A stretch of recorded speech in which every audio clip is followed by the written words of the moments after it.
High guide এবং আমার প্রিয় ছাত্রীরা,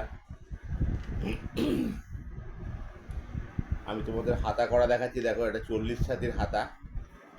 এর প্রথমে উল্টো সোজাটা একটু দেখে নেব। এইটা হচ্ছে উল্টো দিক।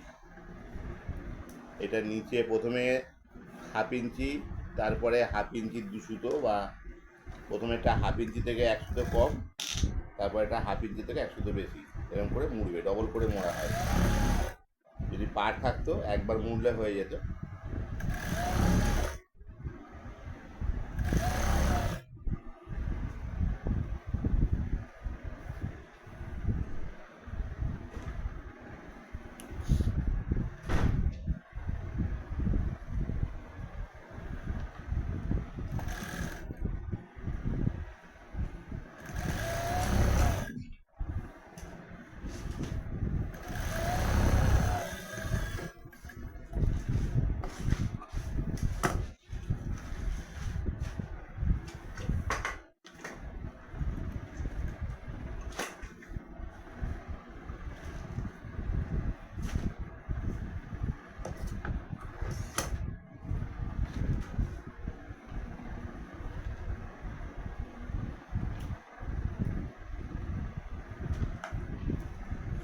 আমার এই হাতাটার মোহরি আছে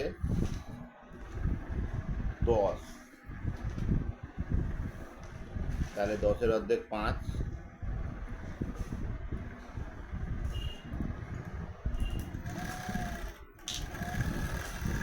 40 ছাতি হলো। এর হাতের মোহরি যেহেতু সরু, তাহলে আমার এটা মোহরা রাখা হবে 7.5, নাহলে কিন্তু 7.25 রাখা হতো, মানে 8 ইঞ্চি থেকে 2 সুতো কম। তোমরা এটা মাথায় রাখবে। মোহরা 7.5, 7.5 2 সুতো, 8, 38 ছাতিতে 7.5, 40 ছাতিতে 7.5 2 সুতো, আর 42 ছাতিতে 8। এবার যদি মোহরি সরু হয় তখন কিন্তু মোহরাটাও কম রাখবে। অনেকের ছাতি অনুযায়ী হাতের মোহরা মোটা হয় না, বা মোহরিটা মোটা হয় না, সেই জন্য বেশি রাখলে ঢিলে হয়ে যাবে, কেমন লুজ ফিটিংস আসবে। এই জন্য আমরা কমিয়ে দিলাম। এটারও মোহরি রাখলাম 7.5।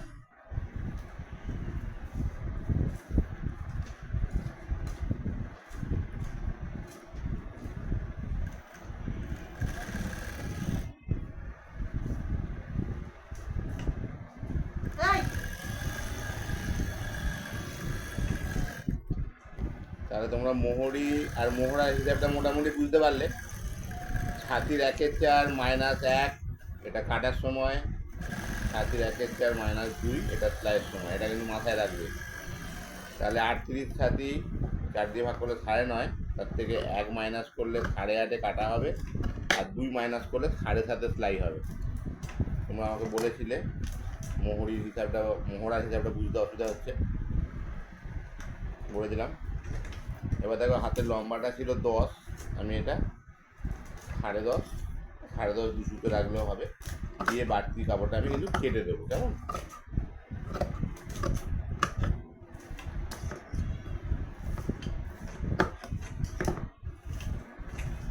এইবার তোমরা যেটা মেন ভুল করছো সেটা হচ্ছে, এই পাশে যদি আমার হাতা এখান থেকে মোট আছে 11, আমার এই পাশে কত থাকবে 7.5 বা 8।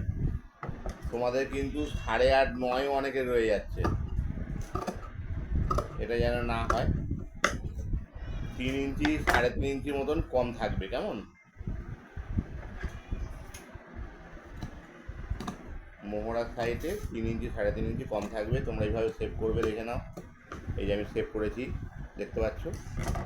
এই যে এই শেপের অংশটা দেখো, এইভাবে তোমরা সেভ করবে। হাতা মনে রাখে যেন এখান থেকে এটা যদি 11 হয়, এটা তাহলে 8 হবে, কেমন। এটা যদি 12 হয়, এটা তাহলে 9 হবে। এটা মিনিমাম 3 ইঞ্চি এখানে কম থাকতে হবে, এখানে 3 ইঞ্চি কম থাকতে হবে, কেমন। এইভাবে তোমরা মধ্যখানটা সেভ করে ভালো করে দেখো। এইখানে একটুখানি প্রথমে হাফ ইঞ্চি বাদ দিয়ে তারপরে 1 সুতো করে সেভ করবো। মধ্যখানে 1 ইঞ্চি 2 সুতো সেভ হবে, তারপরে আবার 1 সুতো সেভ হবে। এরকম করে তোমরা হাতা সেভটা করবে। আর যদি না পারো, শুধু সেভ আমাদের কিনতে পাওয়া যায়, তোমরা কিনে নিয়ে যাবে, সেভটা প্র্যাকটিস করবে। ডাইসে প্র্যাকটিস করলে তোমাদের বাচ্চাদের মক্স দেওয়ার মতন, যেমন অ লিখে দেওয়া হয় বোর্ডে, তার উপরে হাত বুলিয়ে বুলিয়ে হাতের ব্যালেন্স আছে, সেরকম তোমরা ডাইস নিয়ে কিন্তু হাতের ব্যালেন্সটা রেডি করতে পারো। তা বলছি না যে ভবিষ্যতে ডাইস পেলেই কাটবে, তোমরা ডাইসে হাতের ব্যালেন্সটা রেডি করবে, কেমন?